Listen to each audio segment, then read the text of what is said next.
ഇനി തൃണമൂൽ കോൺഗ്രസുമായി യാതൊരു ബന്ധവുമില്ല, എല്ലാം ഉപേക്ഷിച്ചു. അവർ തിരഞ്ഞെടുപ്പിൽ ഒരു പിന്തുണയും തനിക്ക് തന്നില്ല. ഇനി UDFിനും രാഹുൽ ഗാന്ധിക്കുമൊപ്പം മെയ് 15-നുള്ളിൽ അടുത്ത പാർട്ടി രൂപീകരിക്കും.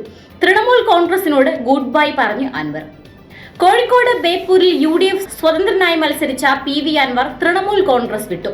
തൃണമൂൽ കോൺഗ്രസുമായി ഇനി ഒരു ബന്ധവുമില്ലെന്നും പാർട്ടിയുടെ സംസ്ഥാന കൺവീനർ സ്ഥാനം താൻ രാജിവെച്ചെന്നും PV അൻവർ കൊച്ചിയിൽ വാർത്താ സമ്മേളനത്തിൽ പറഞ്ഞു.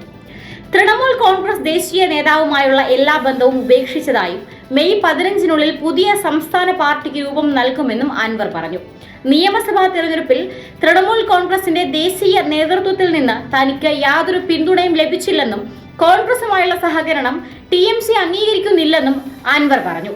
താൻ ബേപ്പൂരിൽ മത്സരിക്കുമ്പോൾ അടക്കം പാർട്ടിയുടെ പിന്തുണയുണ്ടായില്ല. കോൺഗ്രസുമായി സഹകരിക്കുന്നത് പശ്ചിമ ബംഗാളിലെ രാഷ്ട്രീയത്തിന് ബുദ്ധിമുട്ടുണ്ടാകുമെന്നാണ് അവർ അറിയിച്ചത്. എന്നാൽ അത് കേരളത്തിൽ നടക്കില്ലെന്നും ഇപ്പോഴത്തെ ദേശീയ രാഷ്ട്രീയത്തിലും കോൺഗ്രസിനെ പിന്തുണയ്ക്കേണ്ട സാഹചര്യം അറിയിച്ചെങ്കിലും അനുകൂല നിലപാടുണ്ടായില്ല. ഈ സാഹചര്യത്തിലാണ് താൻ പാർട്ടി വിടാൻ തീരുമാനിച്ചതെന്നും അൻവർ പറഞ്ഞു.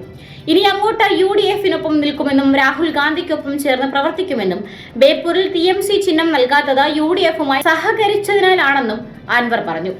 കോൺഗ്രസ് നേതാക്കൾക്കൊപ്പം വേദി പങ്കിടാൻ കഴിയാത്തതുകൊണ്ടാണ് TMC നേതാക്കൾ പ്രചാരണത്തിന് വരാത്തതെന്നും കോഴിക്കോട് JDTയിലെ സ്ട്രോങ് റൂം തുറന്നത് ദുരൂഹമാണെന്നും തിരഞ്ഞെടുപ്പ് അട്ടിമറിക്കാൻ ശ്രമം നടക്കുന്നുണ്ടെന്നും PV അൻവർ ആരോപിച്ചു.